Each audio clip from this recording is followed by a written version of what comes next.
we're underneath a 2006 Sprinter, and this is the right side, the driver's side frame rail. There's the mounting bracket. Left side.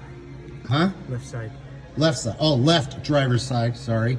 It's on the left driver's side. I'm on the outside. Okay, so you make sure that we got the right bracket that has the little shelf thing facing the frame, right? Mm-hmm. And you have the pointy side facing upwards. That thing should go all the way up and forward, and it's almost all the way to, it's next to that notch that's in the frame, it looks like.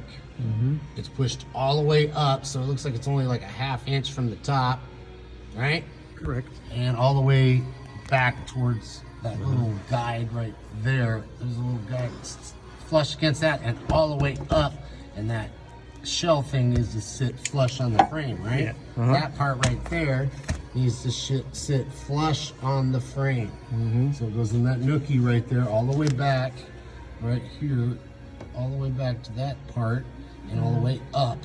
Yeah. And that would be it. Yeah. This